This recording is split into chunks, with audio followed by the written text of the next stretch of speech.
داریم راجع به ویژگی‌های سنتی ایران صحبت می‌کنیم. مخصوصاً گلابتون اومده و می‌خوام از طریق میراث کار کنم. شما کسی رو می‌شناسید؟ می‌خواین هم به اصطلاح تکنیکو کار کنین هم تاریخچه؟ خب خیلی هم خوبه چون کم کار شده. یعنی کار علمی و تحقیقاتی خوب کم داریم. یه خانمی هست اون طرف میاد به اصطلاح سازمان که ایشون آموزشگاه داره و اینجوری هم که صحبت می‌کرد و من کارش رو دیدم، کیفیت کارش خوبه و آموزش دادنش هم خوبه. خانم کاردار. حالا من میتونم اگه خواسته باشین شماره تلفن و آدرس رو بدم که از این طرف باشین در ارتباط باشین و بگین که تحقیق دانشگاهی می‌خواید که اونا مثلا مطالب به صورت علمی در اختیارتون قرار بدن. باشه دستتون درد. میدان احمدآباد سر خیابان احمدآباد آموزشگاه ریاضی هما. خب از همین طرف میریم سمت خاجو، بعدش هم از چه بزرگ میندازه میریم.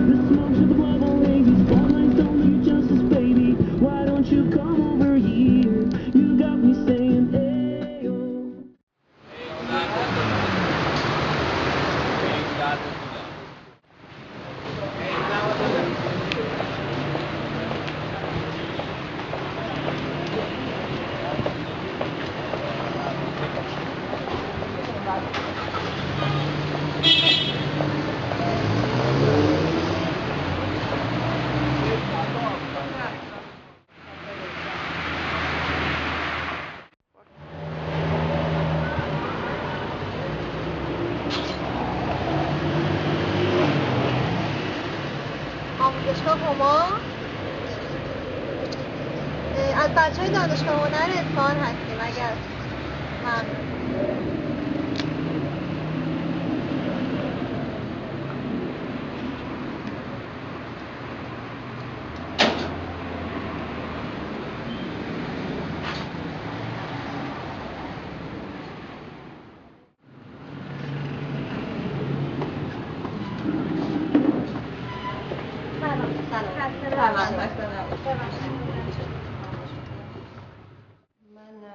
نسرین کاردانی اصفهانی هستم، متولد 1347. تقریبا از سن 6 سالگی بود که هنر نقاشی رو با شروع کردم و خودم متوجه شدم که نسبت به افرادی که حالا بچه‌های کوچیکی که هستن تقریبا چون مادرم و تقریبا اغلب افراد فامیل توی رده‌های مختلفی تبحر توی هنر داشتن، به واسطه این که از بچگی هنر رو می‌دیدم، لمس می‌کردم. به خاطر همین میتونم بگم که تو رشد کارا یه مقدار نسبت به بقیه شانس بیشتری داشتم توی این کار. باز موردی که حالا متفاوت تر از بقیه بچه ها بود که به استقلال مالی از همون بچگی فکر میکنم بیشتر از بقیه فکر میکردم توی این رده. تقریبا باز کلاس اولی دبستان بودم، از تکه پارچه های مامانم یادمه که برمی داشتم و با مداد رنگی رنگش میکردم و حالت پرچم رو در میبردم با یه چوب که اون زمان خب بیشتر تو دست بچه ها بوده اینا، من این رو یه پرچم کوچیک در میبردم. یک بار بردم مدرسه و بچه ها که دیدن دوست داشتم و تقریبا من اول سفارشی بود که اون زمان تو بچگی داشته باشم. توی حرفه های مختلف که خب از بچگی تبحر داشتم و کار میکردم، یک سری از دوختایی بوده که دوختای سنتی ها مثل مثلا بلوچ دوزی هیچ نوع اطلاعاتی راجع بهش نداشتم، مثل پته دوزی و یا سریای دیگه. اما به طور کاملش رو میتونم بگم که خانم مینا نصیری از سوزندوزای اصفهان هستندشون، ایشون هم تبحر خیلی زیادی داشتن. خیلی از موارد احساس میکنم که روحیات و خلقیاتمون تقریبا میشه بگیم که توی رده‌های هنری خیلی مشابه به هم بود.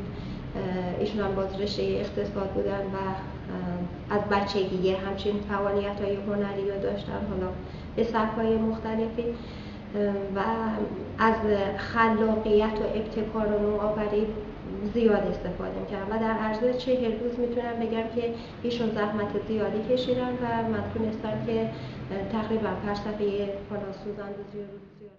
بیشترین فعالیتی که روی این کتابا کردم و جمع‌آوری کردم مطالبو به اضافه سایت‌های اینترنتی بوده که خب خیلی فعالیت توی اون قسمت هم انجام دادم. خودم حدوداً 8 سال 9 ساله که سایت اینترنتی دارم و قبلا بیشتر از این فعالیتم بود. با خیلی از کشورها حالا ایمیل میفرستادم و نمونه کاری چیزی که میخواستم و احتیاج داشتم و برام به صورت عکس. در امر تحقیق این کتاب کسی توی کار روش تحقیقشون اینا بهتون کمک نکرد؟ نه، تمام فعالیتش خودم بودم. بعد مثلا نیازی نبود یه ساعت به فرض مثال به پژوهشگاه سنتی هم بزنید شاید اونا من حدود 1 سال توی پژوهشکده سنتی آقای دکتر مقتدایی اون موقع رئیسش بودن و خانم شاهین و خانم داروغه اینا در تماس بودیم و کتاب پیش اونها بود. گفتن که اگه که قرار باشه که چاپ بشه از طریق ما باید یک دکتر اونو تاییدش بکنه. فکر میکنم این کارم انجام دادن که از لحاظ برنامه‌های اولیش مشکلی این نداشته باشه. بعد اسم و فامیل شما نفر دوم به خاطر مدرک تحصیلی این کار انجام میده. بازم من توافق کردم، یعنی باز اهمیت خاصی برام نداشت این مسئله، چون دوست داشتم که این چاپ بشه. تاریخچه رودوزی ها رو به 8000 سال پیشش رو نوشتن. باز تحقیقاتی که انجام گرفته شده ما میتونیم بگیم رودوزی ها بیشتر توی ایران رواج داشته به لحاظ همون حس خارق العاده‌ای که خدا میونه ایرانی ها بیشتر از بقیه کشورها گذاشته. یه حس هم محبت، آرامش، یک همچه حالتایی توی وجود ایرانی ها به خصوص توی خطه اصفهان بیشتر از بقیه شهر رو هستش. حالا رشته های مختلفی هم ما میبینیم توی اصفهان بیشتر از شهر. مثلا ما فتح دوزی رو داریم فقط مخصوص استان کرمان هستش، قسمت مثلا ماهان، منطقه ماهانش. بلوچ دوزی رو داریم یا آینه دوزی رو داریم. 2 مورد 3 مورد مثلا مربوط میشه به یه استانی. اما توی اصفهان نه، اغلب رودوزی ها هستش و اگر که رودوزی های دیگه هم مربوط میشه به حالا یا اقوام یا منطقه های مختلف، باز اصفهانی ها اومدن روش یه مقدار مانور بیشتری دادن و از اون یه ترکیب بندی کار دیگه گرفتن، یه اسم گذاری دیگه انجام گرفتن. اما متاسفانه فعلا با این همه فعالیت، با این همه دانشگاه، با این همه برنامه ها، من فکر میکنم که بازم ما عقب افتادیم از بیشتر کشور. ما یه مقدار محدود داریم کار میکنیم. قبل از اسلام هم بله، توی زمان تقریبا میشه دوره‌های هخامنشی‌ها روی پرچمه هاشون یا کولک دوزی بوده یا روی به صورت گلاوطن دوزی از این استفاده میشده. تو دوران صفوی یه مقدار روند کار افزایش پیدا کرده بود. توی دوران صفوی بیشترین دوختای ما میتونیم بگیم که یه اوج قوت بهتری گرفته بوده توی اون دوره. تو دوره اسلام بعض از چیزا نهی شده بوده به لحاظ همون موارد اسلامی که مثلا طلا، بله، مثلا طلا فرض بگیرین حرام دونسته شده، اون موقع دیگه برای لباسای مردونه از سرمه طلا یا گلاوطن طلا یا همچین چیزا، کولک طلا استفاده نمی‌شده توی اون موقعیت. اما حالا میتونیم بگیم بیشتر اونجا تو دوران صفوی که داشتیم با اساتید شما فهمیدیم که 3 تا از رودوزی‌ها هستن که کم کم داره از بین میره و استفاده نمیشه. یکی نقد دوزیه، یکی خصوصی، یکی هم گلاوطن دوزیه که اینا اصولاً موادشون هم گویا نخ‌های فلزی مانند. بله. می‌خواستیم حالا اگر بشه هم نقده رو ببینیم اصلا چجوریه، هم خصوصی و هم گلاوطن دوزی. حالا اگر می‌خواین اول ابزارش صحبت بشه در موردش یا نخاش نشون داده بشه که ما بیشتر در ارتباط با این قسمت که شما فرمودین که بعض از دوختای ما در حال زوال هستش، بله، بعض از دوختای ما متاسفانه در حال زوال هستش و اون رونق آنچنانی خودش نداره. اما توی این گروه که شما گفتین خصوصی مستثنا هستش. تو منطقه هرمزگان، استان هرمزگان دارن فعالیت این کار رو انجام میدن. اما نقد دوزی که مال اصفهان بوده همین حالت رو داره، خیلی آنچنان در قید حیات میتونم بگم که نیستش و افراد خیلی خیلی کم، حتی شاید به انگشتای یک دستم نرسه و توی این حوزه دارن فعالیت میکنن. کسایی که تبحر کامل داشته باشن و واقعا دوخته صحیح و خوبه. که راجع به ابزار و وسیله‌هایی که استفاده میشه توی این گروه الیاف ما میتونیم بگیم که الیاف پیله‌های کرم ابریشم هستش. اینا منابع حیوانیات باز میتونن داشته باشن. نخ خام اگه که تابیده نشده باشه بهش به نام نخ خام هستش و اگه که تابیده شده باشه به نام ابریشم تلقی میشه. باز توی گروه صنعتیش نخهای ابریشم مصنوعی اسامی مختلفی داره، میتونه ویسکوز باشه، میتونه نخهای مس، الیاف نخهای گلدوزی هندی یا اسامی دیگه داشته باشه توی این رده ها. و حتی نخهای روتکسی یا گلابتونمون هم روکشاش حالتهای مصنوعی رو داره و یا نخ زیره که همون بعد اومده روکش شده، اینا به صورت مصنوعی هستن توی رده های صنعتی، گلابتون صنعتی ما هستن. باز نخهای پشممون رو میتونیم توی پشم بوزا نام ببریم که نخهای ریس هست که بیشتر پته دوزای کرمان ازش دارن استفاده میکنن. متاسفانه من الان نمونهش رو ندارم، دست بچه همونه که دارن کارهای پته دوزه انجام میدن که من حالا نخ اصلی خودش نشون شما بدم. باز از الیاف معدنی ما میتونیم بگیم که طلا و نقره را میگیریم. اصفهان تولید کننده اول بوده توی نخهای فلزی و فکر میکنم برمیگرده به صفویه که اون موقع این برنامه که انجام میدادن 50% طلا بوده، 50% نقره بوده یا ضایعات دیگه که حالا استفاده میشده و اون روکش طلایی که انجام میدادن به واسطه اینکه نخ نقره حالت شکنندگی رو پیدا میکرده، روکش آب طلا روی نخ نقره بهش میدادن. نخ نقد ما فلزی هستش، نخ سرمی ما فلزی هستش، نخ گلابتونمون هم فلزی هست. این سه تا نخ نقد و نخ سرمی که یک حالت رو دارن، یک نوع از لحاظ تولید و این برنامه هاش یک شکل رو دارن، فقط دم آخر اون نخ نقد رو به وسیله دستگاه یه حالت فردار در میارن و اون سرمه و نخ گلابتون گفتم از یک جنس هستن، روکش طلا هست میشه و در حال حاضر میتونم بگم که 99% نخال سیاه هستش و 1% فقط طلا. غیر از اینکه حالا کسایی که نیاز دارن و یا سفارش خاصی دارن اون مقدارا حالا به تولید کننده اینطور بگم آقای فولادگر و آقای دانشور، آقای فولادگر توی موزه هنرهای معاصر فکر میکنم ایشون اونجا پایگاه اصلشون تا حدود 2-3 سال پیش خبر دارم اونجا بودن و فعالیت انجام دادن. آقای دانشورم توی خیابون مسجد سید هستن، به صورت شخصی و خصوصی دارن این کار انجام گرفتیم.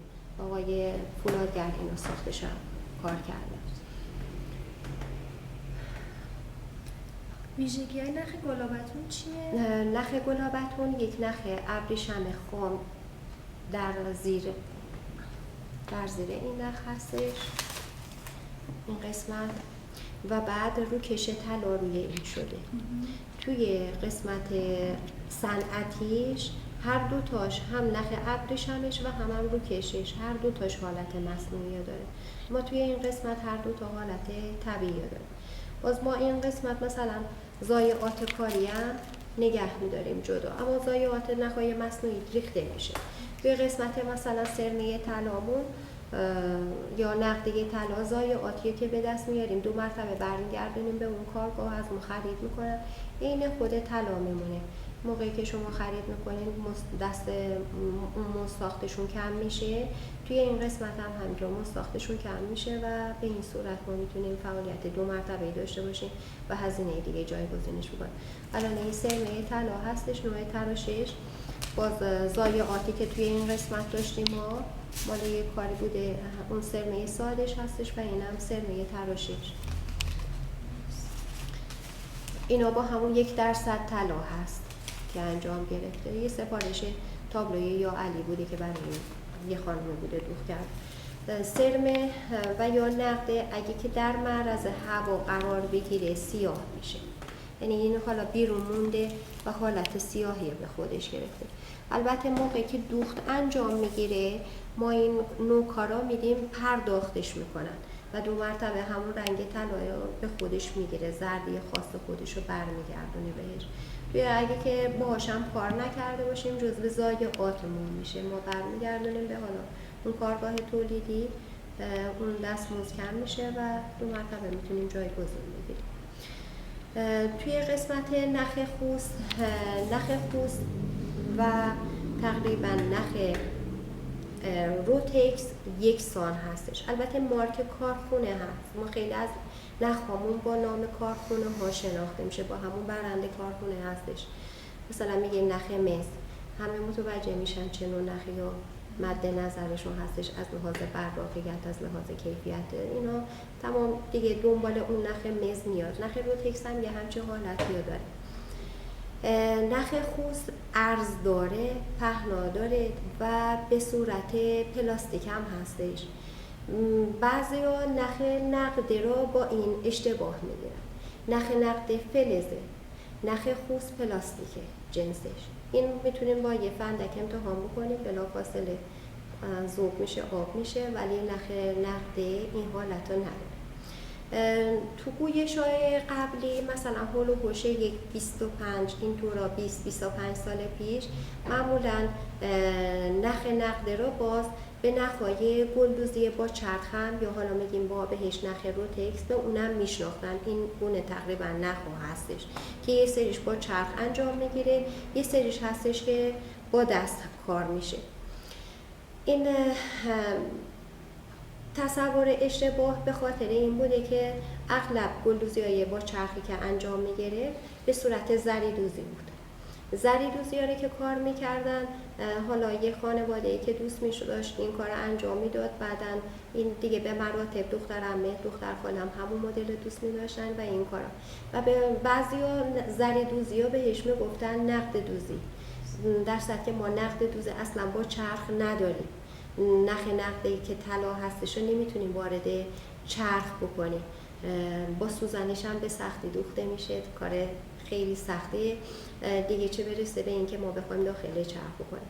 این تصور اشتباهی که بعضیا به این صورت میگن. نخهای زری ما تقریبا میتونیم بگیم کم عرض هستن، خیلی کم عرض هستن و با سوزنهای معمولی دوخته میشه. نخ خوستمون عرضای بیشتری داره، عرض و پهنای بیشتری داره و فقط گره اولیشه، یعنی بیشتر گره میخوره، با خود سوزن آنچنان کار نمیشه، غیر از اینکه تو پارچه های مخمل کاری بخوان انجام بدن و الا چون روی تور کار میشه و به صورت گره هستش که استان هرمزگان این کار انجام میدن. این تقریبا به این صورت هست. مختلفی هستش، طلایی، نقره‌ای، حالا رنگ‌های قرمز، آبی، هر کس به سلیقه خودش استفاده میکنه. یک سریش به صورت قرقره هستش که اغلب قرقره ها رو به اسم توله میشناسند و یک سریش هم هستش به صورت کلافی. حالا کلافیاش حالت همون نخهای دمسه رو داره که ما الیافش رو به صورت کاملا ساده میتونیم ازش بکشیم و مثل نخ دمسه از 1 لایه یا 6 لایه اون نخ استفاده بکنیم. باز نخهای گلابتون بدلمون توی شکل‌های مختلفی هستن، هم ضخامت داره و هم لایه‌های نازک‌تر داره که حالا توی این سری نخ‌ها ما این نخ‌هایی که بیشتر با کار گلدوزی با چرخ انجام میدیم همون اسم برنده کارخونه رو میدیم که کارآموز موقعی که میخواد خرید بکنه یا اون فروشنده بدونه به راحتی چی باید. چجوری تشخیص داده میشه که این گلابتون اصله یا نه؟ آیا مشخص میشه؟ روشی داره؟ روش خاصی نداره، فقط براقیت این نخ و براقیت نخ طلایی ما بیشتره. به مرور زمان سیاه میشه، نخ گلابتونمون هم به مرور زمان چون طلا داره سیاه میشه. نخ چیز نه، این حالت رو نداره.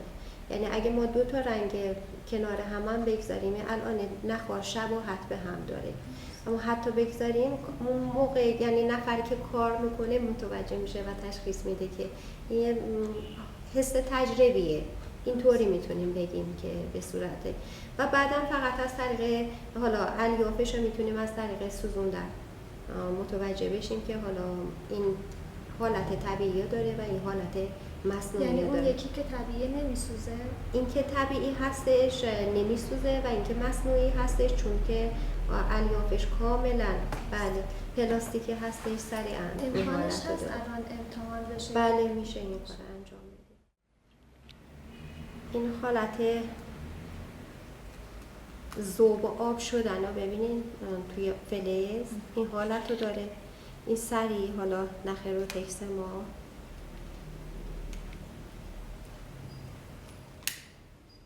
نخ گلابتونمون هم به همین صورته. این که حالت بدل رو داره باز مثل اون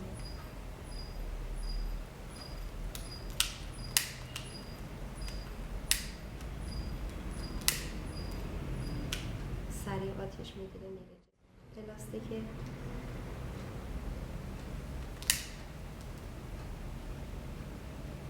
فلزش کاملا مشخصه. بله تیکه. مقداری هم ببینید الان حالت سیاه شدگی سر خودشو داره. اون مقدارش هم که این مقدار به این صورت میره جلو به خاطر اون الیاف طبیعی که لابلای این داره زیر این کار شده است و اون رو کشا داره.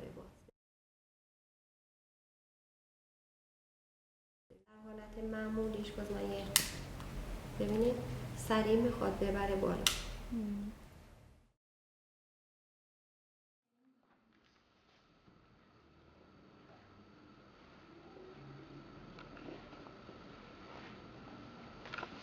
کار گلابتون هم با سوزن و نخ انجام میگیره و هم با نخهای گلابتون تو رنگای مختلفی انجام میگیره. هم میتونه با سوزن کار انجام بدیم هم با گلاب. انتهای نخ هم معمولا برای کار گلابتون گره میزنه. هر نوع دوختی ما میتونیم باهاش کار کنیم. تعداد و تنوع کاری که با نخ گلابتون انجام میگیره بسیار زیاده. یکی از کارهایی که ما انجام میدیم به صورت 10 یک دوزیه. یکی از کارهایی که ما میتونیم کار بکنیم. این سوزن و نخمون رو میگذاریم و به صورت بس زدن روی کار شروع میکنیم به با نخی که هم رنگ خودش هستش. حتی ما میتونیم از سوزن و نخی هم استفاده بکنیم که نخش مخالف با رنگ نخ گلابتونمون باشه و به صورت بس زدن نخمون رو ثابتش میکنیم. فاصله هایی که ما بین نخ گلابتونمون هستش باید تنظیم باشه، تمامش یکسان باشه.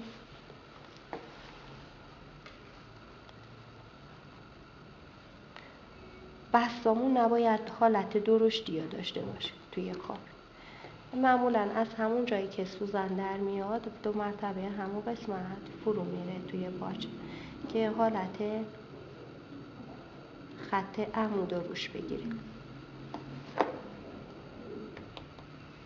حالا دوست داشتیم که برگشت بکنیم 2 مرتبه همین کارا انجام. ردیف بعدی که میخوایم شروع بکنیم به دوختن حالت آجوری میگیم که حد فاصله بین بخیه‌های اولمون بخیه‌های بعد میخوره و نزدیک به هر جایی که بتونه نزدیکتر از نزدیکتر حالت نخ اولو داشته باشه ما همونجا کار انجام.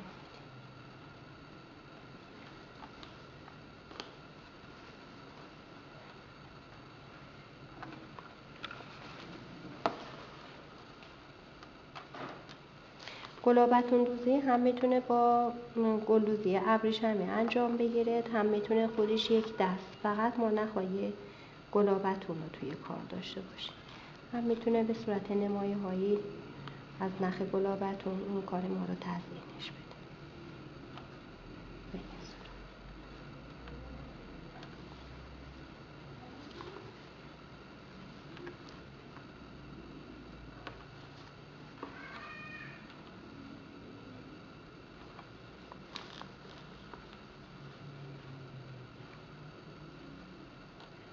کار که به اتمام میرسه، ما 2 مرتبه سوزنمون رو میتونیم برگردونیم توی پارچه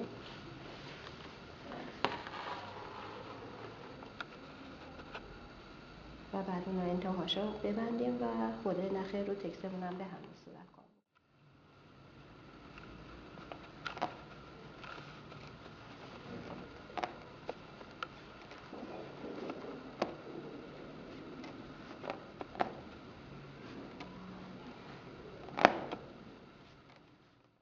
مطلبی که گفتم در ارتباط با کار قلاب دوزی بود که نخ گلابتون توی اصفهان به صورت قلاب دوزی شد، مرسومیت کمتری داره و الا از لحاظ دوخت و ایناش چرا از نخ گلابتون توی بعض از هنرها استفاده میشه.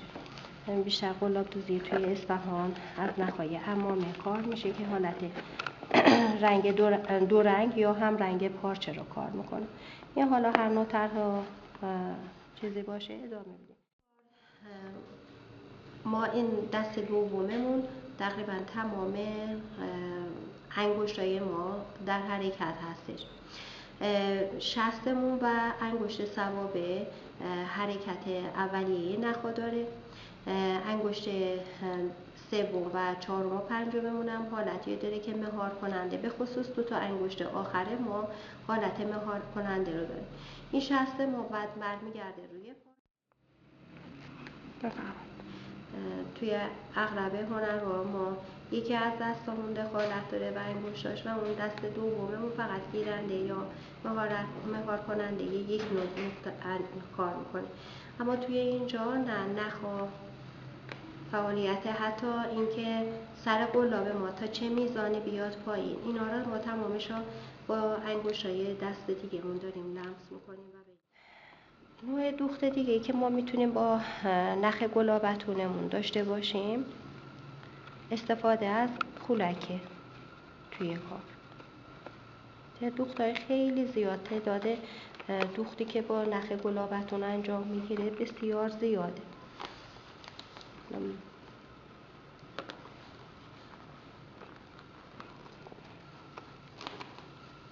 ما به این صورت حلقمون رو در میاریم و از پولک اول بیرون میکشیم.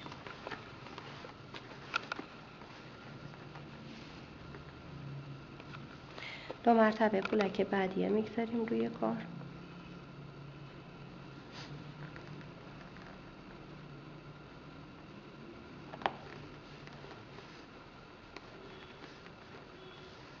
و از داخل پولک اول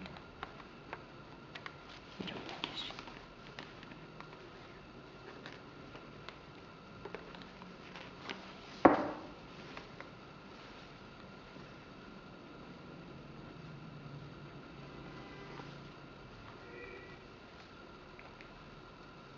پولک‌های ما هم میتونه به حالت زیر قرار بگیره. تمام پولک‌های ما هم میتونه حلقه های ما کمی درشت‌تر باشه و کنار هم قرار بگیره.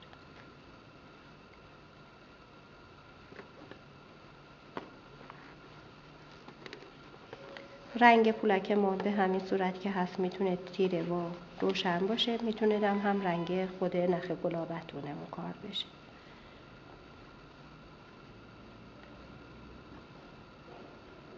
اگه ما پولک‌ها رو میخوایم کار بکنیم و به صورت زیر میگذاریم تا پایان کارمون باید این حالت زیر قرار بگیره.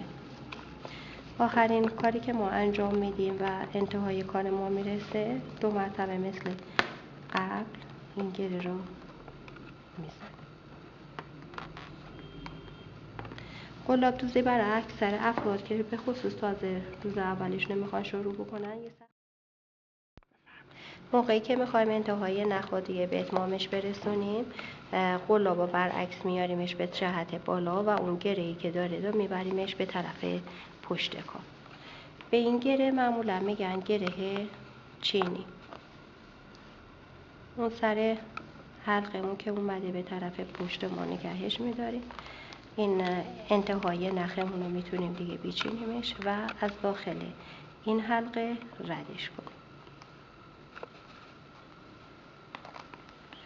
بعد میکشیم تا انتها و این گره ما کور میشه.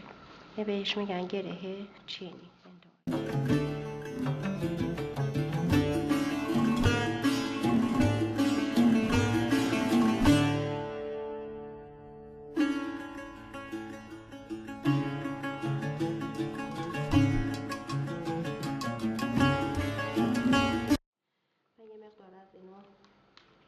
یکی از تفاوت‌های دیگه‌ای که ما میتونیم بین نقد و خوست داشته باشیم این که نقد دوزی که ما انجام میدیم حتما طرح و نقشه‌ای که میخوره حتما توسط باسمه یا قالب یا ما خودمون مثلا این طراحی یا با مداد خودکاری چیزی حتما نخ نقدرم باز از گره میتونن استفاده کنن. البته این تور خیلی ریز هستش، خیلی تورش ریزه، یه مقدار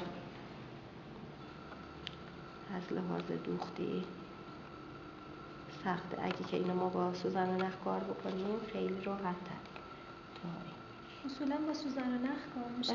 با سوزن و نخ انتها و ابتدای این نخ ها میتونن ببندن. خیلی ها هستن که الان قبل از اینکه ما بخوایم دوخته انجام بدیم از زیرکش نخ پنبه‌ای استفاده میکنن، بعد دوخته انجام میدن. از لحاظ چشم بردنش یه مقدار راحت تره و یک برجستگی خاصی هم نسبت به دوخت انجام میده. نحوه‌های مختلفی هست. باید افرادی انجام بدن که کارای فقط تخصص، یعنی یه تخصص داشته باشن توی این کار. اگه بخوان فقط توی اون سبک کاری که انجام میدن متفاوت باشه، یه مقدار سختی کار دارن، چون این کار باید مرتب توی دست باشه. هر روز یک مسقال 2 مسقال دوخته بشه تا این نفری که کار انجام میده به صورت پخته کار بکنه و حرفه‌ای بشه توی این قسمت کار. قسمت زیرش به صورت برگردون میکنه. از 1/3 تقریبا دوخت قبلیمون یا بخیه قبلیمون به این صورت میتونیم بگیم که دوخت بعدیمون شروع میشه به کار کردن تا این حالت ساق دوزی زیبایی داشته باشه برای کارمون. میگم این تورش هم خیلی ریز هستش. حالا متاسفانه منم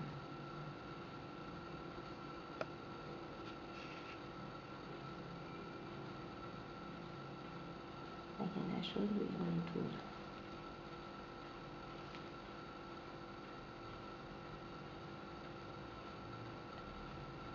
با سوزن و نخ خوب خیلی راحت تر این کار انجام میگیره. ما موقعی که داریم این نخمون رو میکشیم مهمترین قسمتش اینه که ما نخمون نشکنه و تاب نخوره توی کار. به این صورت این هنر مخصوص خطه اصفهانه و هنرمندای خانم اصفهانی بیشتر توی این کار شهره بودن. قسمت‌های این یهودیایی که توی اصفهان هستن از این رو خیلی استفاده باز اونا میکردن و برای روسری اینا جزو کاراشون بوده. الانم بیشتر خریدارا تقریبا مال همین تیپ این گروه هستن، خرید میکنن و یا افرادی که از لحاظ تمکن مالی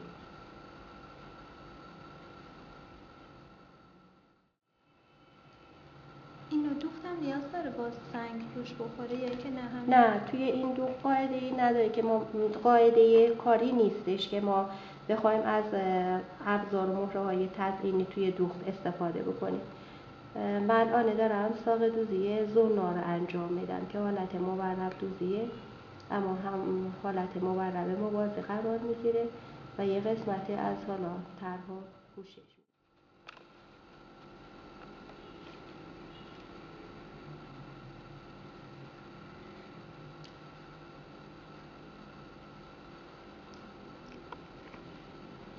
این صورت دیگه حالا مسیر میتونه ادامه دار بشه و دوخته مختلف دیگه.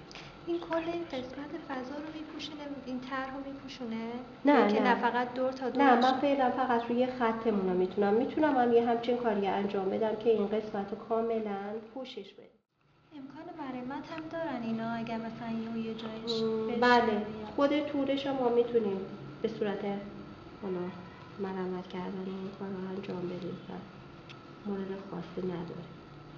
مثلا خود عریاض تور بگیریم و کار انجام بدیم. یا حالا اگه خود نخ مشکلی براش پیش بیاد موردی نداره، 2 مرتبه دوخت میتونه انجام بگیره. این نوع نقش بکنم خیلی قدمت داره، درسته؟ بله. البته اسامی مختلفی داره، گفتم چون استاندارد این کار هنوز چند سال پیش بود، حدوداً سال 89 اواخر سال 89 90 بود نوشته شد. ممکن است که چون کتاب خاصی هم نداره افراد اسامی مختلفی برای این دوخت به کار ببرن. اصلا آموزش این کار اوایل انجام نمی گرفت، آموزشش به صورت سینه به سینه بود فقط. اینکه یک نفر مادر به دخترش بگه و در همین مرحله اگه دختری هم نداشته باشه که دیگه این دوخت به این صورت. چند سالیه که حالا خانم پرقدیری روی این نحوه کار کردن و آموزشش رو شروع کردن و الا اغلب افراد چیزی که یاد می گرفتن مال خودشون بود و به فرد دوم و سوم به صورت حالا به خصوص اگه غریبم بود یاد نمیدن. یا الان این تابی که توی کار خورده یا ما باید تابش رو باز بکنیم چون این حالت حلقه پیچ میشه و دیگه اجازه کار به ما نمیده، نخ نقده ما رو از بین میبره، یا ما باید اینا ببینید الان این تابش به صورت کامل شد باید بچینیم و اون تیکه دیگه رو حالا برای یه ستاره برای جای دیگه استفاده بکنیم.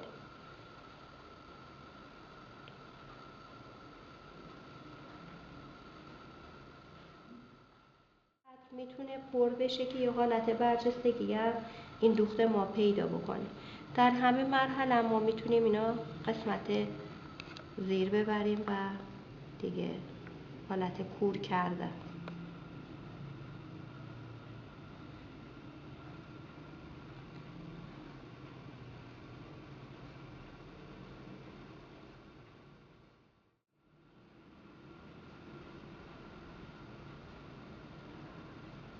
میشکنیمش، میکوبیمش با سر انگوش و بعد اضافه شد. اینو بدین جهت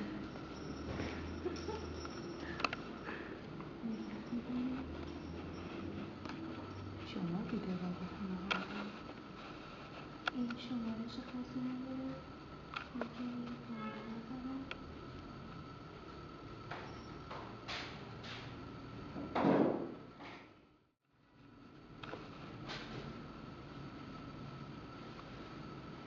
ببینی هنرمند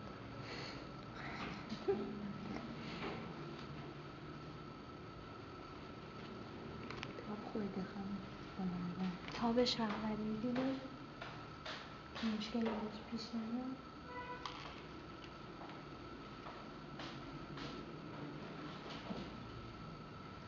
100 سال آینده اگه دست ما برن تمومش